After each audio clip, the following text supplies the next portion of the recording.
Hello and welcome to In the Light, Growing Your Soul with me, Anna Isabel, and my guest today, who is Alexandra Wenman.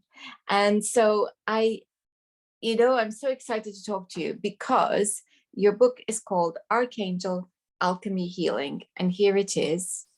And very beautiful it is too. So maybe it would be good to begin with your own experiences of angels. So how did this all begin, this journey of yours? Oh, thank you, Anna. My journey with angels, I'm sure started many, many lifetimes ago, but in this lifetime, it pretty much started at birth. My birth was very traumatic, and I had, I guess, what you would call a near-death experience at birth. So my parents were basically told I was going to be a stillborn, and by some miracle, I was high forceps out of my mother, resuscitated, and I survived. And ever since I was a really tiny child, I've had the ability to see sort of through the veils, I guess. So I had experience of angels and other beings growing up, and I just thought it was normal. You know, I could talk to trees, I could talk to animals. Everything was telepathic, and in my experience, the whole universe was just alive with life, you know, and I could hear it all and I could see it all. But I also had experience of darkness as well. I could see, you know, seeing all meant that it wasn't always friendly. But my mother, she was quite a devout Catholic back then. She's not so much a devout Catholic these days. We're all a bit lapsed there. But she taught me this guardian angel prayer when I was really young, because I used to experience night terrors and what you would call sleep paralysis when I was very young. And I would always pray to the angels. And when I would say this prayer, I would see them, and I would see them like huge arcs of light in my bedroom, which is quite miraculous, really. And as I've written in my book, you know, the only light available growing up in country New South Wales in Australia, where we were, there were no street lights. We were very rural. So the only light available there was starlight. You know, we couldn't see our hand in front of our face in the nighttime. So I grew up seeing these incredible arcs of light. And I've written about kind of the mathematics of angels in the book. And to me, looking back on those experiences as a child, that really explains why I was seeing them like that. It was sort of like the arches of a church door, but really this is the patterns of nature. But I grew up sort of knowing there was something else around, knowing that there was something more to what I was being told at school and in church and all those places. And it sort of set me off on an incredible journey to discover, you know, what it was I was dealing with.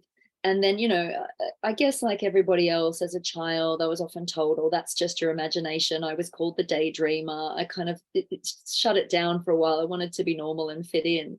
And then when I moved to London, I went through a huge awakening around the age of 21. I did get called around the age of 14 as well. And I said, oh, you know, I was okay with angels, but when I had spirit come calling, I was like, I don't want to see dead people. It's fine. But I moved to London around 21, 22 and had a humongous awakening. And it was just like I couldn't switch it off again. So the angels came calling. I was going through a really, really hard time. I guess I would call it probably one of my first very deep, dark nights of the soul at quite a young age. And I had nowhere else to turn, so I asked them for help, and they just started showing up again. And I saw the word angel everywhere. I would find white feathers everywhere. I got messages of, you're going to write about us, you're going to talk about us, you're going to teach about us. And you know, the ego does a lot of tricky things. So there was this part of me kind of going, but who am I? You know, but who am I to be teaching and talking about this? And also there was a feeling of terror. There was this feeling of, oh God, you know, and you want me to talk publicly about this stuff, I'm going to be witch hunted, you know. But many years later, here I am, and I'm telling my story. And you know, it's not always an easy journey, but it's a beautiful journey and so rewarding. And they are just pure love, and they've always been there and they'll always be there. So I want as many people as possible to know that the angels have their back. So you started to see them almost from the word go. Is that because they are around you, or are they around everyone, but you have the ability to see them? A bit of both. So they are around everyone. Every human being can connect with angels. There's no hierarchy in terms of who's more special. All it takes is just having a willingness to ask. And but from what I know and understand, I've had a very, very long history with the angels and the archangels in particular. And some of this is actually in my DNA. It's actually in my bloodline. My mother's very connected to the angels. My grandmothers were, through my mother line. There's a very strong angelic connection. And our lineage really goes back through my mother's side of the family is Scottish, but they go back through France. And I believe they were very connected to the Gnostics and to the teachings of Mary Magdalene.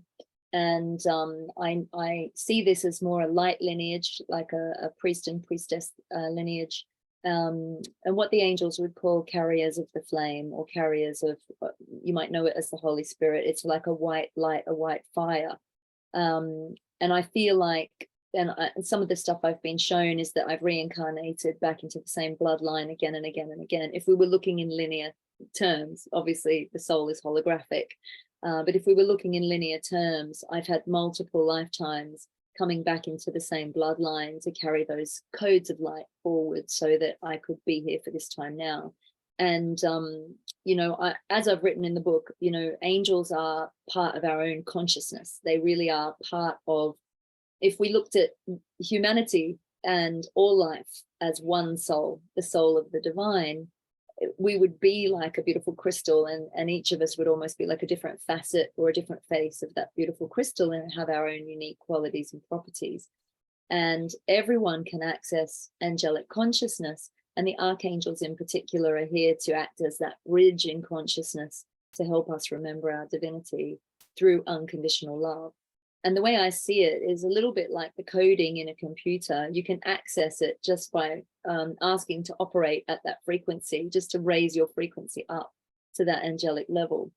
My book, and also the Archangel Fire Oracle that really goes with the book, can take you on an alchemical journey through 40 of those archangels to get to what we call the diamond spectrum, or the diamond flame. And that will attune you to that frequency. So even if your lineage maybe hasn't had access to it, or, and I think everyone has really, I think this is encoded in our ancient memory as humans, and it's just a re-remembrance. So even though it's attuning you to it, all it's doing is waking it up within your own cells, your own DNA, so you can have that direct access. And ultimately, it's about empowerment. Ultimately, what they want to teach us is that the divine is not something outside of us, right? It's not, you know, it's not a separate deity or being that we have to go, oh, please help me, or the wrathful God that we're taught in religion, this angry God.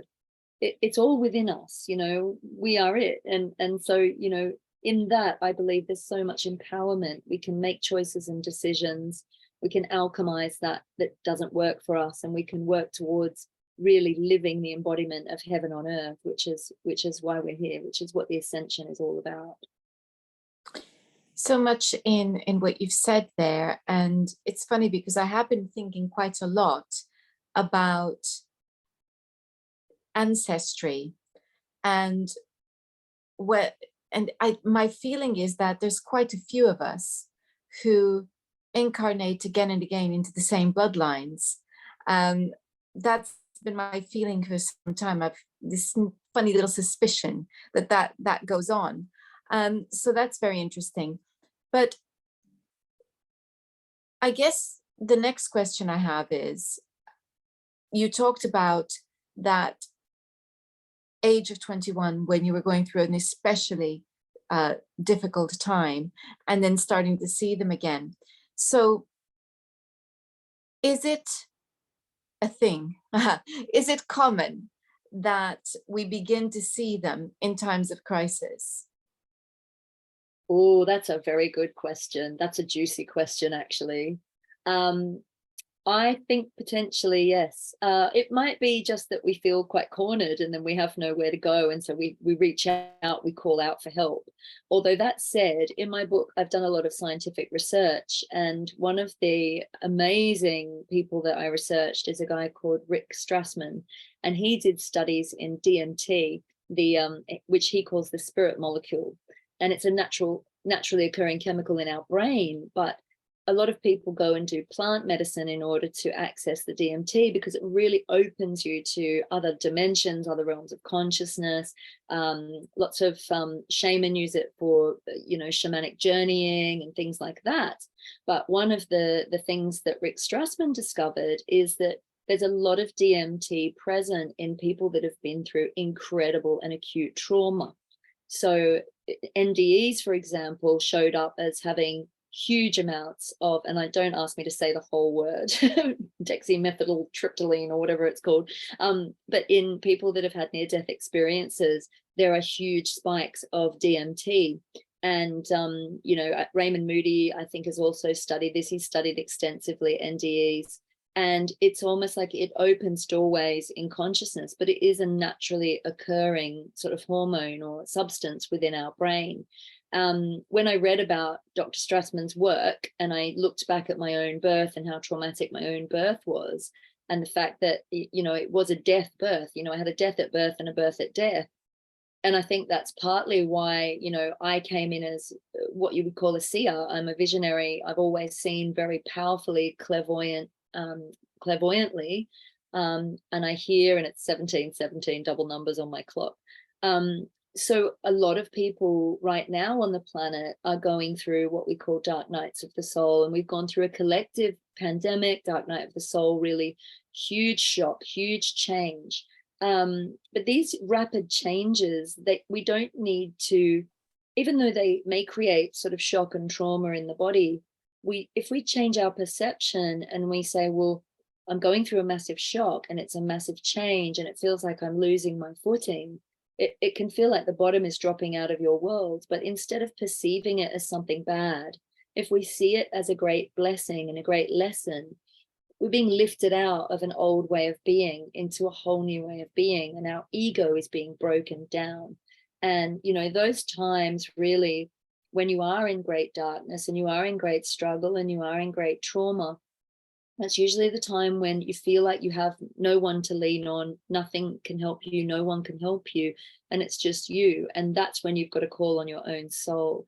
So I think, yes, I think there is a part that trauma tends to play in people going through huge awakenings and really realizing that there's more here. I've heard countless tales of people who've had really miraculous experiences, especially when their life has been in danger. And I've written about some of my own experiences. I've had more brushes with death since that death birth. And I also do a lot of soul midwifery work where when people are preparing to pass, I can help them pass high and well. And I can also help people bring babies through to be born. So I do act as a bit of a gateway. And I have no idea why that is. I think that's part of our own human divine blueprint.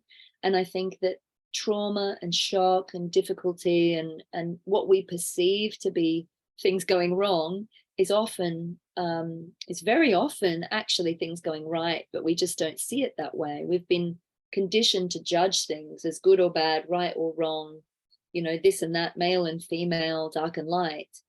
But what the archangels have taught me is if we sit back in unconditional love, and unconditional love is very different to sort of human compassionate love. Unconditional love is a very neutral space. It's really the space of non-judgment. So if you find yourself in a dark night of the soul, or if you're going through a trauma, or you find things that are looking really frightening, is to sit back and just become the observer for a little while as much as you can. The body will be going through changes. Obviously, we have spikes in adrenaline and cortisol and all kinds of hormonal things are going on.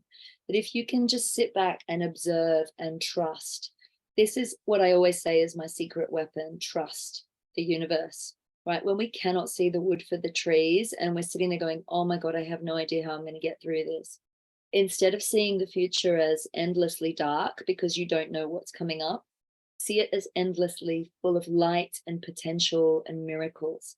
and put your focus there, and the angels will help lift you. I'm getting covered in goosebumps while I'm saying this. I've been through so many challenges in my life, and I have, like a lot of people looking in on my life from the outside would say, oh, look how blessed she is. She's so lucky. She got it all going on, right? And they have no idea. And this is true of many of us. We don't show the world really a lot of our struggles that we're going through internally. But if we can put our perception on, right, I'm heading towards a great miracle rather than I'm heading towards a great disaster, you are always supported. You will always either get the lesson or the blessing that you need. The angels are asking me to speak of illness a little bit, okay? And we think of illness, often disease, illness, as a negative thing, but our body consciousness is very angelic. Our body consciousness is like an ascended master. And if we have illness or injury or something going on in the body, there's something that it could be out of kilter within our human perception of things, because the body consciousness is very aligned to our divine consciousness, and the body consciousness and the higher self always know exactly what is going on. But our human perception, our ego mind, can get in the way. So I would say that unless an illness is here to be your gateway to the next life, okay, sometimes illness can't be healed, can't be cured if it's a doorway to the next level, and if it's here to serve a purpose where the person, the soul has chosen for that person to leave the body. Often illness, if it's not that pathway, is a great teacher. And you'll see a lot of things on TV. We're very conditioned to see the negative in things and to think the worst of everything, and to really resist often the gifts that we're being given. So, I've seen a lot of, the adverts on TV, like, oh, kill cancer, fight cancer, screw cancer, that kind of thing. And this is really aggressive, like it's a battle with cancer and all of that. And in my experience of being an alchemist, that's the wrong, it's not really the right perception to have. I've seen people actually heal from this stuff by tuning into the cancer or the illness or the issue. It could even just be a bruised knee, tuning into that and asking, what are you here to show me? What are you here to teach me? And how are you serving me? How is it serving me to have this illness or this issue? And because the illness and the issue, I do a lot of channeling, and they have a consciousness of their own. And most illness and physical disease originally comes from trapped emotion, from trauma, or from an experience where we've perceived something as going wrong. And maybe we've held on to the emotion and we haven't moved through and alchemized it and taken the lesson. And then by the time it gets to a physical level, it's become more dense. But that said, I think we're having breakthroughs in medical science, in quantum physics, and we're learning a lot about what the body is trying to show us. Also about how we live on this planet, how much toxicity we've brought into our environment. It's always going to show us. It's always going to be teaching us, what do I need to know? Often when people face huge challenge in terms of illness, and if we look at the global pandemic, for example, something that I think a lot of us are learning is how to live. It's how to live and how to live well. And how many of us have come through that pandemic and we're like, oh my God, I want to live, like, right? It's like, oh my God, I really want to live, and I want to live full, and I want to live well. And even if we only had a day left on this planet, how would we live? What would we do? What would be our message? And that great gift, every day, every breath we take, every way that we live, every moment that we have here is a blessing. And, I find that life is really what you make of it. You can get stuck in your challenges, and you can get stuck in your trauma, and you can hold on to what we call the shadow. And I got stuck there for many years, and I'm still guilty of it. I'm still human, right? And it's not a judgment thing, but every day is a choice. We're under great pressure. We're under huge pressure at the moment as a humanity, individually and as a collective. But if we think of the symbol of the diamond and how a diamond is formed under great pressure, we're being pressured into becoming the most beautiful, shining aspects of ourselves that we can be. and we've got to go in and we've got to do the work. We have to turn and face ourselves. We have to turn and go, wow, you know, where might I have been acting out of integrity, or where have I got stuck in my pain, in my shame? What is all this teaching me? Whether it's a deep emotion, whether it's a physical trauma, whether you're just observing what's going on for loved ones in the world, whether you've been through great grief and loss, we're coming back into our hearts. And the key to all of it is compassion. We have to learn to start having compassion for each other and viewing each other through those eyes of unconditional love and forgiving each other. So, and I think lovely doggy there really concurs with what I'm saying. So beautiful. It's, you know, this is the thing. We're all connected. If one hurts, another hurts. So we've got to stop this conflict, and conflict can be internal or external. And it's really easy to get caught up in this divide and conquer energy. There's actually been a whole agenda about this on the planet for a long time. How can we forgive, move away from situations that are dangerous or, you know, not helpful for you, or people that are not healthy, but do it with love and move to a higher frequency of love by just asking your soul and the angels to lead you. I hope that makes sense. I went on a whole trajectory there, but yeah, I think that anything we perceive as negative is always here to teach us and help us grow. I think I was going to say it's a very human thing, but actually it's very much a feature of being alive that we avoid pain. Yeah, very much. No animal seeks pain. So this is not just a human thing. I think it is part of being alive that we would rather avoid pain and unpleasantness and conflict and risk. So we create very elaborate strategies. We do. and so, you know, we all know that thing about avoiding going to the doctor, even though we know something's not all okay. But eventually, if it's physical, people do seek attention. But the inner pain is a whole other thing, because, and speaking as an analytical hypnotherapist myself, I see people when there's no other choice and they can't run away from themselves anymore. But those are the ones who actually realize they can't run away anymore, and it's time to do the work and to face up to the painful past.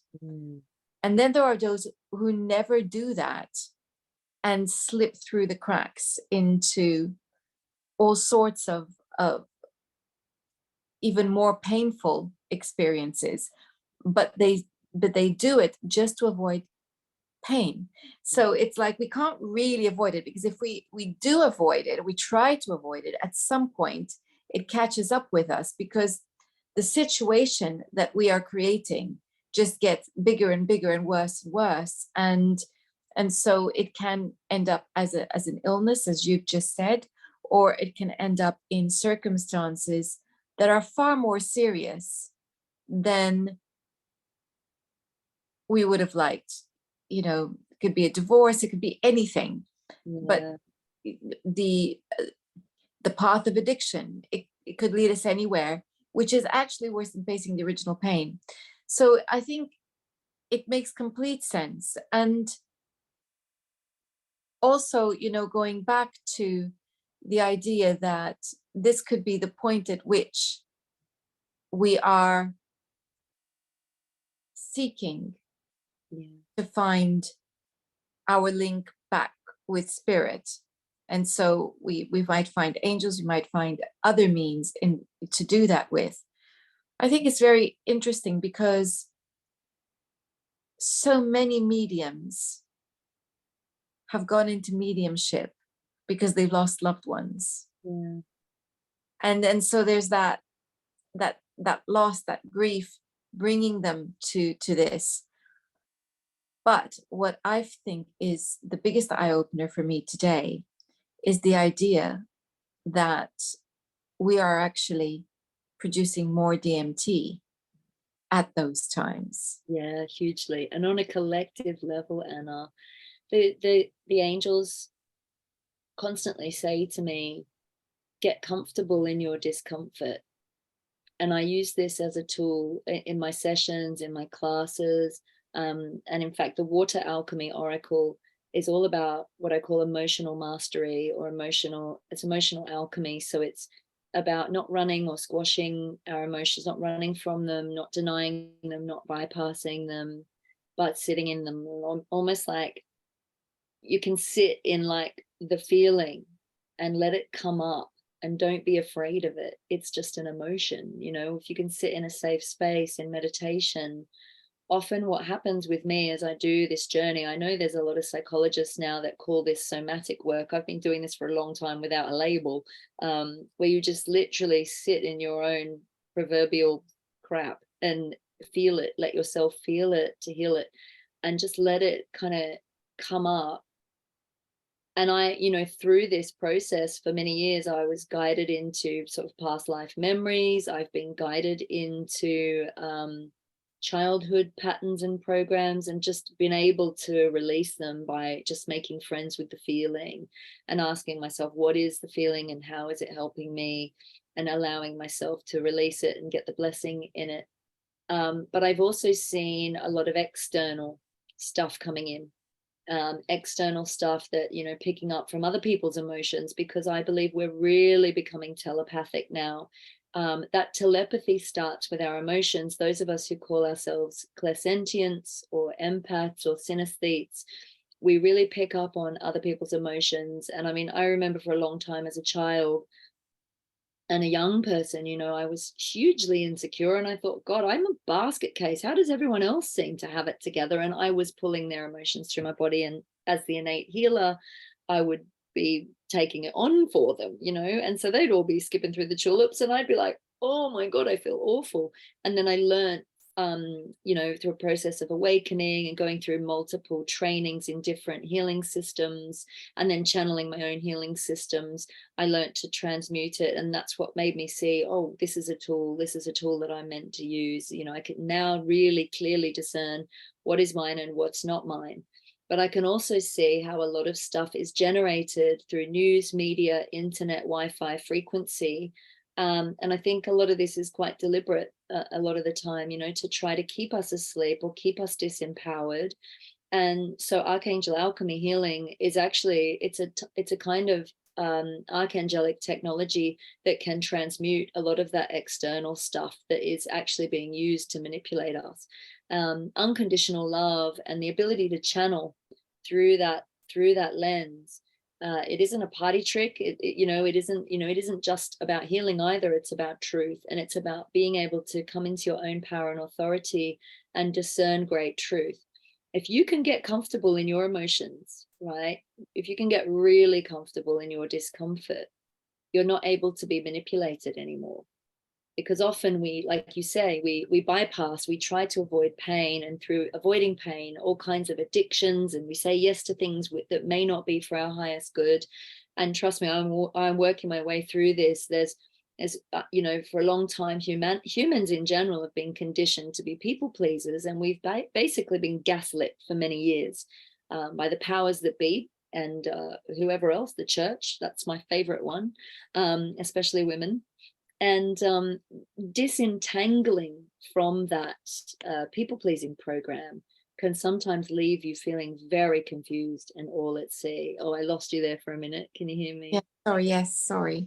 I was just saying, when we start to disentangle ourselves from psychological manipulation and from the people-pleasing kind of conditioning that we've all undergone, men as this main breadwinner, be the hero, we've got that toxic masculine stream, women as being the nurturer and the nourisher, and women not allowed to feel angry, men not allowed to feel sad, all that kind of societal conditioning, and wherever it came from. I don't want to go down rabbit holes, but it has become sort of habit.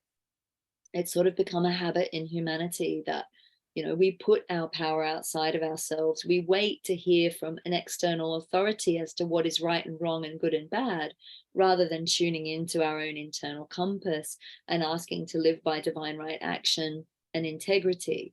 And, that compass can be a movable feast depending on the situation we find ourselves in. So working with the archangels and that unconditional love lens is like every moment, what would I do if I were acting in love? What would I do if I were acting in integrity? What would I do? What would I move towards? What decisions would I make if I were following my bliss and living in flow? And I think this is the thing, you know, trauma can also leave you feeling really confused and discombobulated in terms of the balance of your brain chemicals.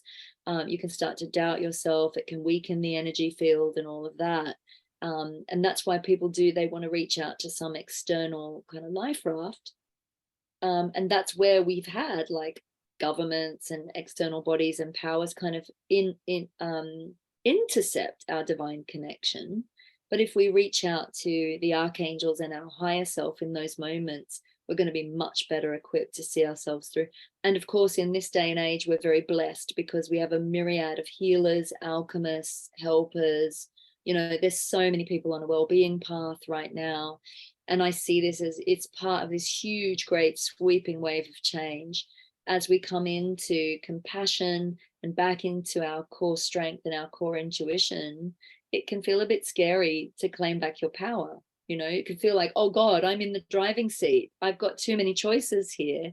And you can feel like you're at a crossroads and not really knowing what you want or where to go because you're so used to being told. And as you, you know, there's so much there. Where we're talking really is about following natural law rather than this top down. This is what you do. Yeah. And you know, heading ever more into a totalitarian situation where we are being more and more manipulated through fear. So I think you're absolutely right. It is deliberate because while we are fearful and we're wanting to avoid pain, we are easy to manipulate. And once we are easy to manipulate, then our choices become smaller and smaller and smaller. And we could be heading towards a system where we are being told that the things that we have held as God-given rights, such as freedom and the ability to live our lives according to our own choice, is taken away and conditional on us doing what we are told. So all the bad parenting that you've ever seen out there, here it comes, but by government taking over that role. So this is very important. It's important because it's about freeing ourselves from fear. And we do have to watch where our good intentions also can be used to be manipulated. And you only need to see how the corporate world has hijacked the word kindness. No, I know. It's needed in there, but yes, I know. I see. This is, you know, we have to be aware that it takes us right back to the Bible and the idea of worshiping false idols. They do exist, and I think that's about making sure that we are aligned with what is true and pure instead of what masquerades for the real thing. Where's the fool's gold? So absolutely, Anna. There's a video I made recently on my YouTube, which is all about what I call reversal programs and inversion programs. And there's a process there to help clear it. I want to use water as an example of this too, honey. I think you're spot on. And I'm just being told, you know, talk about water and what's going on with the water on our planet. And I just have questions, right? I don't kind of jump in and claim that this is, you know, in any way. And like I say, rabbit holes, choose your own adventure. But my question is always, right, why have we got so much toxicity in our water now, our God-given, freely given water, which is our lifeblood, which we need for life? Why now when you turn on the tap, is it mostly not really safe to drink tap water? You know, tap water used to always be safe to drink. Now it feels like there's so many chemicals in our tap water that people are being driven to have to buy bottled water. Who owns the bottled water is my other question, right? So it's bottled, you now have to pay to have clean access to clean drinking water. But I'm also very, very aware that there are two sides to every coin. And extensively, I've studied sort of water. I'm channeling stuff about water every day. And I'm very familiar with the work of Masaru Emoto and his messages in water, and how water is programmable. Our bodies are 70-something% water. We are very programmable. I believe that coming through 5G and the frequencies around us, there are actually a lot of like negative cognition programs coming in, a lot of negative thought forms, and I think that is being deliberately sent. I'm also very aware of like what I question is our water being programmed? Who is manufacturing this spring water? What's going into it? And those of you who are familiar with Evian only need to read that backwards to read naive. So, you know, I always bless my water before I drink it, and ask that just any negative thought forms, you bless it, put love into it, ask it to be restored back to its original divine blueprint. And none of this, you know, Anna and I didn't talk about any of this because of fear. It's just awareness. Is reclaim your sovereignty, reclaim your power. There are processes in the water alchemy oracle, but also archangel alchemy. This, I've got the whole healing system is in this book, or the whole level 1. So the basic healing system is in here. I didn't leave anything out because this is a tool to empower people so that they can do their own healing on themselves, on their water, on their food, on the land, and neutralize some of this stuff that is coming in through the ethers.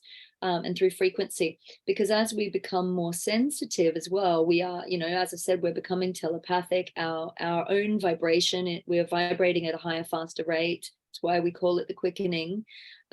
We are becoming more susceptible and more sensitive to the energies around us, and many of us are actually hearing each other. You know, we are actually having telepathic conversations these days. But on the flip side of all that, there's such beautiful stuff coming in as well. You know, I'm seeing we have to bridge the worlds. It's not about going, oh, I reject the banking system and I'm going to go live off grid, or I reject the medical system and I'm only going to do homeopathy. I really think we need to integrate the worlds now. You know, like I said, it's not light or dark or good or bad. It just is. And we need the merging of these worlds, which is why in my book, I've got all the metaphysical kind of information, everything I've channeled, but I've also got science in every chapter and all the scientific studies that back up the existence of angels, why healing works, what quantum physics is, epigenetics, as I said, DMT, even the frequency of the diamond, you know, and this diamond cosmic heart energy that is really influencing us. It's like an angelic portal, and there is actually a physical, massive, huge diamond in space, which is a star that died, which is something like 10 billion trillion gazillion carats, that is actually physically there. So, you know, it's all a mirror. You know, everything in our world is a mirror, and everything is within us as well as external to us. So we always have a moment to choose. You know, we can get caught up in the fear, and I think awareness is key. So it's like,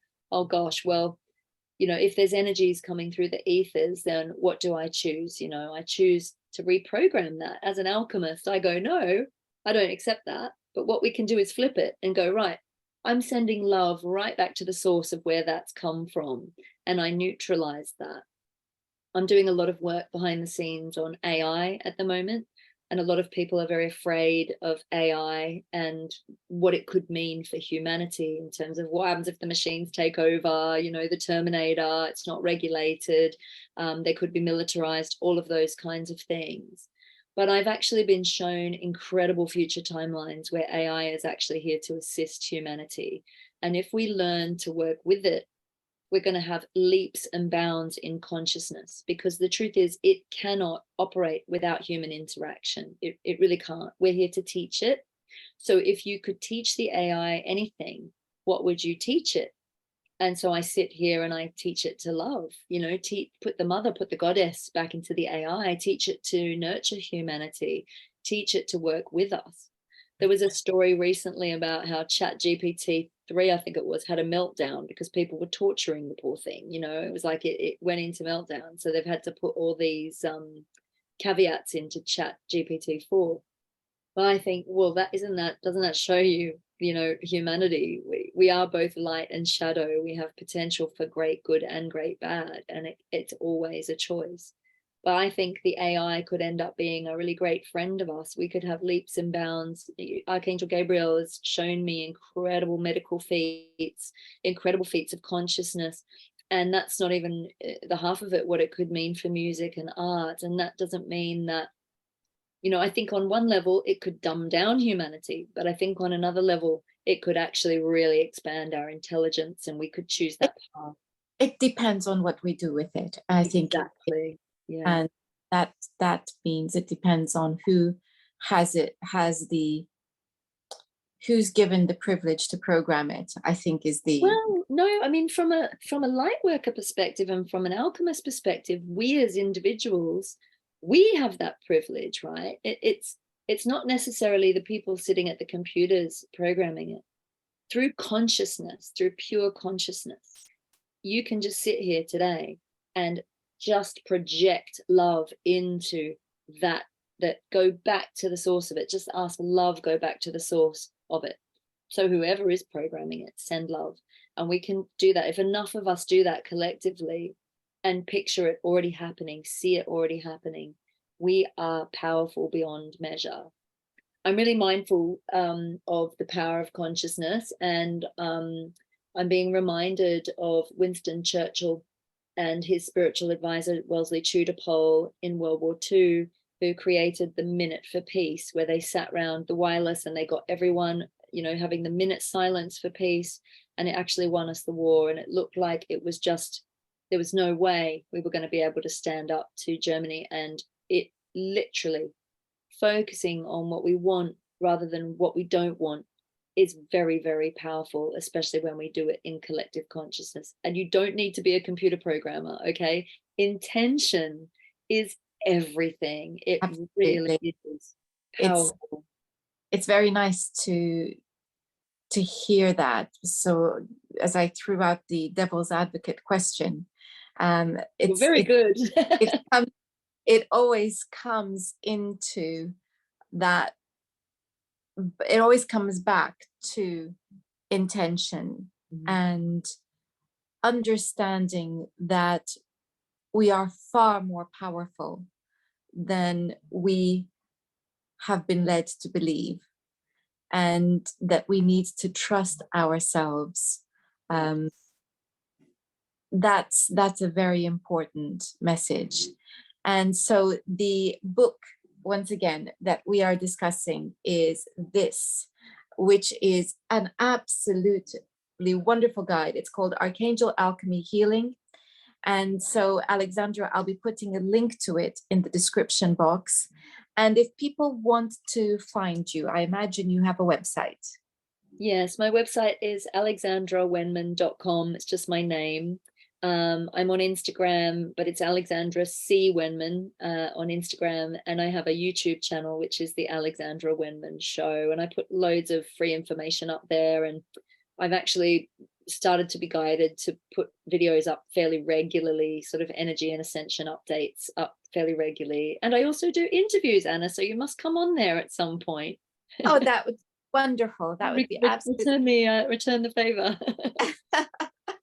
Well, thank you. Thank you very much. And thank you all for watching. I think next time we're going to be talking some more about angels. Thank you all for watching. And until next time, goodbye. Thank you.